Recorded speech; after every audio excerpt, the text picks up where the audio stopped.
A lot of people don't know that. I didn't know that. Yeah, he was there. That's amazing. That's amazing. Yeah. Okay, Mr. Brooks. Okay, now you were talking about the differences between Imari and his brother? Brother, yeah. They had a difference around where the main organizations take place at. And Milton was kind of favoring gathering support in northern cities and keeping the center of the struggle in Detroit, whereas Imari wanted to move it to Mississippi and in the South, where he felt it was the work that we were talking about doing is where we needed to be. And for the most part,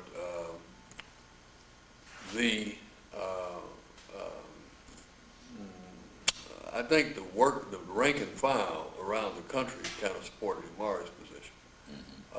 But the people who, I guess you would say, the periphery or the folks who, and a lot of people in Detroit, because they wanted to keep it in Detroit, supported Milton's position.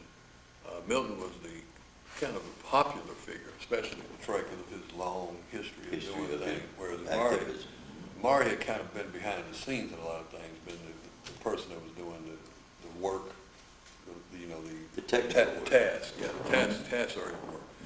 And so that was a split. Now, interestingly enough, I had just, because I was a law student, they had just created an RNA Supreme Court, and they put me on it.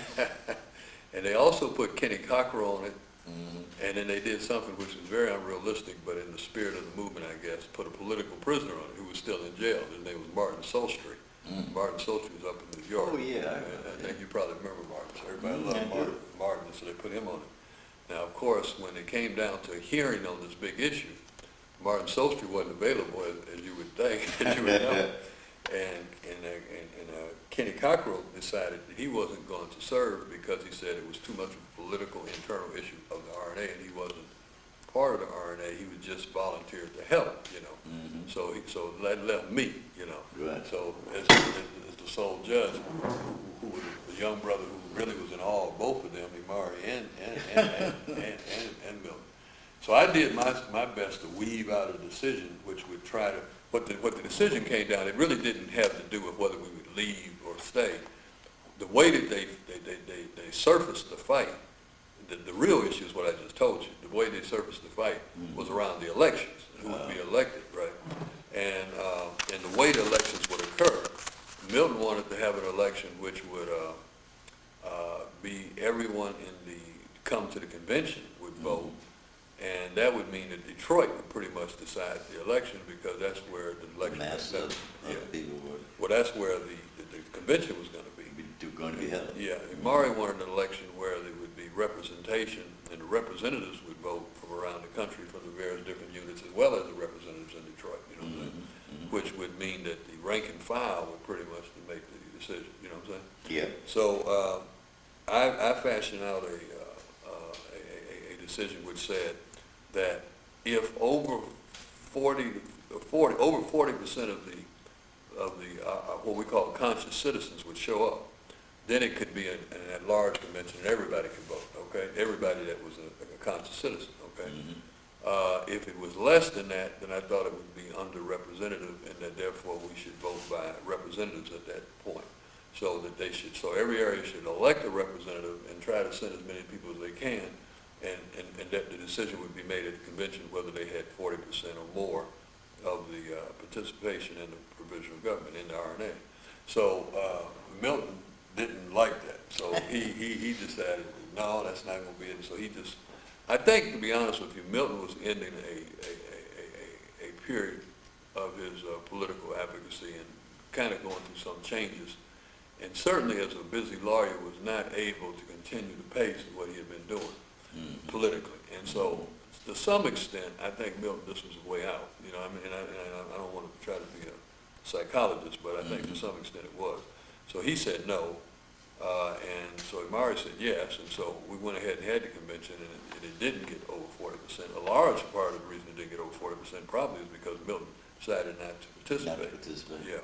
So anyway, there was leadership elected. For a while, Milton continued to be involved in something which he really didn't run, but some other people ran, and he was the nominal head of something called the People's Provisional Government of the Republic of Africa. But it phased out after a year or two. And the Republic of Africa, as we know it now, continued to be run under pretty much Amari's leadership.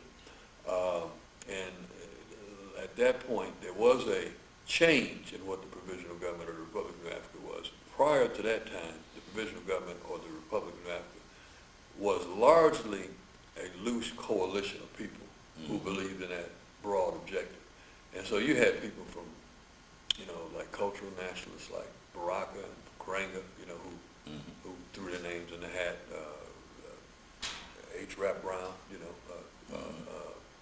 who later became Jamil Amin, and any number of people. Malcolm X's wife, Betty Shabazz. Betty Shabazz. Right, and so if you look at the initial founders of the RNA, it sounds like a long list of very astute leaders of our movement, and so they were all involved. But because of the unpleasantries around the struggle, and by the way, I'm sure that we found out later that the government was playing its part in that too. We can't hold them responsible, but they did their best to make it as bitter as possible. But in any event, so a lot of people kind of like fell away in terms of their active support. So after that time, the character of the RNA kind of changed into a kind of a cadre of folks, and a young cadre. Now, I was part of that, and some of the other leadership that surfaced later on was part of that. It was a very intelligent, bright young leadership, promising young leadership, but not the schooled, honored, and respected people who had been in the movement, for years and years, like we had before. So that became kind of like the character. But that is the character of the folks who actually came down here and did the land celebration and did all those things. And of course, we generally picked up a lot of that support of those people who had kind of fallen away once the people were attacked. The people kind of came back and supported, but they never really were involved in the working mechanism. So that was what everybody calls a split, what we call constitutional crisis number one, okay? Later on, you had another kind of constitutional crisis. It really wasn't a split, but it was I guess it was a split for a little while. It was a split. Let me talk about it. And that was more or less between those of us in the young leadership on the outside of the prison and Mari, who was inside the prison. That occurred around about late 70s. Brother Mari had actually gone back to jail, and it was our view that what we should be trying to do is to be a little more party-like. In other words, rather than government-like. I mean, this stuff gets ridiculously technical at times, but in any event, the gist of it is that Mari was always into the holding of national elections, what we call I can't remember, the national black elections and things, where everybody that was black could come in and vote for political government officials. We thought that people really weren't ready for that, and that what we needed to be doing is getting involved with students, getting involved with actually concrete problems that people had, whether it was talking to the people who were trying to do the land development thing, whether it was people who were trying to do, against police brutality or whatever. We need to find our spots. Issue-oriented, make an impact, and then use this to help people, as well as to what we share our views with people, and to become more involved. And to some extent, we believed that being a provisional government was okay, but we didn't want it to become profiling, just profiling. We want, and to the extent that we were dealing with the concept of provisional government, it was our belief that where it really would work, if in these communities where we were prominent, if we would set up little people's courts and stuff where people can resolve their disputes, where they could name themselves, wanted to change the African names, where they could get married, and all these kinds of things. And this would begin to build a legitimacy without trying to pretend to have the political support of everybody Right. behind us, and then ultimately we could build that support. But anyway, Mari's view was different, you know, that we were disregarding a lot of international law and a lot of other things which he felt was important. So there was a split around that. What happened is that the People's Center Council voted, and that's supposed to be our national decision-making body, to go the direction we had suggested, to cancel the black elections for that year, to have elections in convention, and to start doing some of this other kind of work. Imari and a few people who actually voted to do that, and some people who were not involved with us at the time, but who he kind of pulled in to help him, started this a parallel government called, still called the Republic of New Africa. So that happened in 1978, I'm almost sure. And we had a Supreme Court, the RNA Supreme Court was supposed to meet around that, and did. But the RNA Supreme Court at that time really never resolved the issue, kept putting it off until we ultimately resolved it ourselves. What happened is when Imari emerged from jail, we called for by this time, the anniversary of the founding of the Republic of New Africa began to be called Black Nation Day, okay? And that's, so when you ever hear that term, now they call it New African Nation Day, but for a while, for a long time, we were calling it Black Nation Day. So we had a big Black Nation Day celebration in March of '83 in Detroit. Maybe 5,000 people literally attended. Farrakhan came and spoke, and Robert Williams came. All the old timers came back. Robert Williams, Queen Mother Moore, Papa Wells, and everybody was there. And it was at Wayne State mainly. Seemed like we used some other facility too, but Wayne State was the main place. A big church there. Big church we used there. One of the big major churches, Hartford Avenue Baptist Church. So, but what it was designed to do, and I played a large role in that. I think I was one of the principal architects, because at this time, Sister Dara Abubakari, who was Virginia Collins, right, was the president of what we recognize as the Republic of Africa. Yeah, and then Mari was he was the president of the parallel body, that was going on. So, but what it was designed to do is to bring that together. Bring the two together. And literally it did, because they decided to serve as co-presidents for a period of time until another election was held in '84, right? And the way those of us who had differences with the style and the profile of the provisional government decided to resolve it, we decided that we would bring the body together because being separate was not productive. And then what we were going to do is to form another organization once it was brought together that would do the kind of work that we felt needed to be done. And without necessarily taking away from the provisional government, because we weren't going to connect. If you want to do that. Yeah, right. Yes. Hey, how you doing, man? Yeah, let me call you right back. I'll call you right back. Okay, bye. Yeah, without taking from the provisional government, and to the extent that that Imari could find agreement with the more structured provisional government style of work, let it be. Our thing was that's not a major issue. It's really pretty much technical as opposed to practical, and what we could do, the work we needed to do in another formation and still be conscious citizens of the Republic of New Africa and participate in the provisional government to the extent that we needed to. So you went through a restructure? Yeah, what we did is we brought the two presidents together into a coalition, and then we literally started another organization which you may call a party, okay? Okay, that would participate in our movement, right? But and would participate with the kind of view of doing the kind of work that we thought was important. You understand what I'm saying? The issue-oriented work, and so and that was called the New African People's Organization. We formed the New African People's Organization, and that was and really a lot of the people who became part of the New African People's Organization had never been in the provisional government. I should make that point. So it really is not correct to say, as some people say, that we split away from the Republic of Africa. First of all, we never left it, okay? Yeah. Okay, but secondly, probably more than half the people who became part of the New African People's Organization were not part of the Republic of New Africa, okay? New people. Yeah, they were new people. They were new people, and a large contingent from the West Coast, and some from New York and so on and so forth, and then us in Detroit. So it became a new organization. So we were able to live happily in a relationship with the provincial government, so to speak, by doing that kind of work and then still, supporting. Now, what got you back to Mississippi?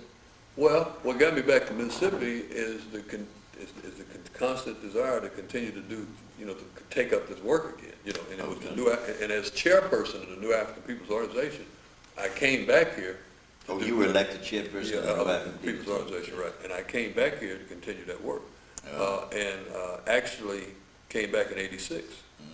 I had been trying to get back here, believe it or not, almost since I left, but when you get up there and you start practicing law, and learning law, you get involved. You get involved, and as far as legal skills were concerned, it would have been a mistake to come back right away. Because Detroit, you cannot find a better learning ground than Detroit at that point in history, because you had the predominantly black court, those predominantly black judges, and so you actually were able to learn. You could practice. There's a certain amount of fear element, I guess, in any kind of legal practice because you're dealing with people's lives. So you had to gain important experience. Yeah, and you had to have confidence and security in what you were doing. Okay. And so, and if you're down here being, like I had to see Furnace and them face all the time, being not just face the natural problem of defending somebody whose life's on the line, but then the racist problem of, judges just arbitrarily trying to beat your client into the ground and stuff. So to some extent, Detroit was not as inundated with that kind of behavior as Mississippi was at that time, right? Largely because of what black folks had done to elect those judges up there. So it was a tremendous learning experience. It was a tremendous learning ground, So when people see me doing things here, they say, "Oh, this attorney does this and does that." That to me was just normal. You know what I'm saying? I mean, that's what we did. That's what Milton taught us how to do. That's what Kenny Cockrell taught us how to do. So I was, and so that was. So I did. I think learning up there was important. I moved from Detroit actually to New York first. And in '86, when I left Detroit, I went to New York for a big case. And I knew I wasn't going to stay in New York, but I went for a big case called the Brinks case. Okay. And this is where the Black Liberation Army was accused of breaking Assata Shakur, who joined a Chesapeake out of jail. And they were also accused of being involved in some. Well, Lou was with you on that case, wasn't he? Lou was with me of another big case, early '80s, in Pontiac case in Chicago. Okay. This is where 16 black prisoners were accused of killing 3 white prison guards. Okay. We won that case completely. But didn't he help to defend Shakur? He did earlier. See, this wasn't. He defended Shakur. Yeah. But remember, this wasn't the case about Shakur. But it wasn't about Shakur. Oh, okay. This was about the people who they claimed broke her out of jail, right? Oh, all right. Because see, she's gone. She's in Cuba, so she wasn't on trial. Yeah. Okay. So the people who broke her out of jail were on trial, and I defended. There was about 8 people on trial. The one I defended was Bilal Sunni Ali. Bilal spelled B-I-L-A-L. Sunni is S-U-N-N-I. Ali is just like it sounds, A-L-I. And Bilal Sunni Ali, amongst other things, has been a very, he's an ex-Panther and worked in the RNA and a number of other things, but he also was a great musician. Bilal Sunni Ali played, you heard of the band that he played for. He played for Gil Scott-Heron. Oh, yeah. Midnight Band. He's a big guy. If you go back to the album cover, he's a big guy on the cover called Spirit. Yeah. They call him Spirit. He's a saxophonist, one of the best in the country. Yeah. And so anyway, Bilal, I represented him. And I represented Fulani. You remember Fulani? Fulani's Elijah's daughter. Okay, Fulani was. Sure is. Fulani. I represented him. I got the charges dismissed against Fulani. And Bilal, we won his case, okay? I forgot Fulani. But Fulani.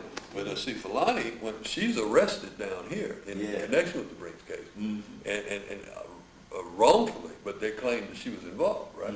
So they take her up to New York and put her in jail. And where else? See, so the Brinks case actually starts in the early '80s. It actually starts in '81 when the incident occurred. But I go over there first in '81 to '83 off and on. I don't stay in New York. defending Fulani and Bilal. Yeah. And Fulani, she, you know, like, they refused to let me represent her at first when they first got there. That was the big story all over the country. Nationalist lawyer accused of being a terrorist, he might break her out of jail or something. They said I might break her out like Assata got broke out of jail. So what happens is I get Fulani, I get in, first of all, I get the right to defend her because I can take it to appeal. But then after that, and you know who represented me is Austin Maddox. Okay, but anyway, I get the right to defend her. Then after that, I go ahead and get her case dismissed. Then Bilal goes to trial. We stay in trial for 6 months in Bilal's case. So I'm back and forth to Detroit every week. And then in '83, he's found not guilty. And that's when you hear these folks talking about I have problems with judges, that's what they usually refer to first. Because me and the judge got into it several times. I got held in contempt. And I made a little contempt law, you know, because basically the bottom line is they changed the law on holding people in contempt a little bit because of my case.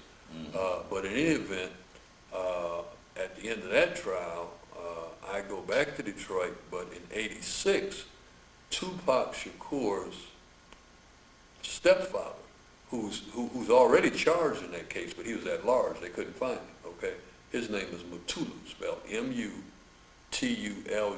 Dr. Mutulu Shakur. He was a S-H-A-K-U-R.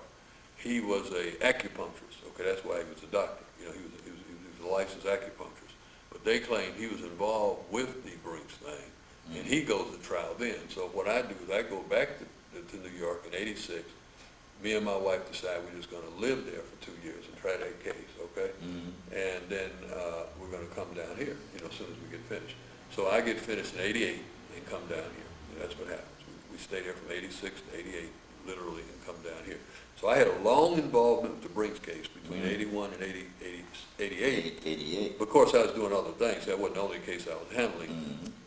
Except between '86 and '88, that was just about the only thing I was handling. But I always kept going back and forth to Detroit, doing work until I got down here. So that was that's how I literally reintroduced myself back into Mississippi in '88, literally August of '88. I came back down here in August of '88. And let me say this, and then we can continue at a later time. It's interesting. The first day that I get back down here, literally moved my stuff into my house. And Ahmed's with me, Brother Ahmed, who I know you know when you see him. Because he was here. He was the first one to set up the office. No, it was a lady. But then he was the second one to use the office on Gallatin Street. But me and Ahmed come here, and we just get finished moving the stuff. We go down looking for the post office. We think it's still in the old federal building, all right? Okay. But really they built the place on South Street. We don't even know that. So we were around there looking for the post office people because we're trying to send some mail express. And guess who comes out in handcuffs? Who? Walter Nixon. Walter Nixon. Oh, like Judge Nixon? Yeah, he's the judge that presided over the RNA case. Yeah. Biloxi. Yeah, he's the guy that on his own motion moves the case down to Biloxi, right? You're right, Because it's supposed to be tried in Jackson. But he's trying to avoid having blacks on the jury, right? Right. So he moves the case down to Biloxi. And he comes out of the court in handcuffs. And then the last time I had seen him, I had literally testified in the trial. And he had turned around to me because he was mad because the RNA had just released a press release saying that he was a crook, right? Okay, you know, of course, we didn't mean anything other than the way he was handling our case, right? And so, but he had asked me on the stand, who wrote the press release? So Furnace jumps up and says, objection, Judge, that's not relevant to the trial. And so I guess he sustained Furnace objected. I wasn't going to tell him nothing, and he stopped asking me. And so when I see him, he looks at me, and I know he probably couldn't remember exactly who I was. And I look at him, and you know, and we just, you know, it's like how you're walking around the corner and just kind of bump into people. So he's walking around the corner with all these people around him. Yeah, right. And I just, me and Ahmed walking, we kind of, you know, hit it, and I say, free the land. I say free the land. Oh, poetic justice. But that was my introduction. That's literally my introduction back to Mississippi. So as soon as I got my furniture off the truck into the park. Yeah. Mission stayed in. But then, why don't we pick up from there a little later? Okay, man. Okay, all right. Well, that's fine. Okay, all right. I really appreciate it. Okay, all right. Yes, that is great. All right, okay. This was great. Okay, well, look, what I'm gonna do, I'm gonna call you back and give you Alright. a date, because I don't have my Okay, that's calendar okay. with me right now. That'll be fun. Okay. That'll be fun. All right, but I enjoy it, man. I Oh, enjoy so it. did I.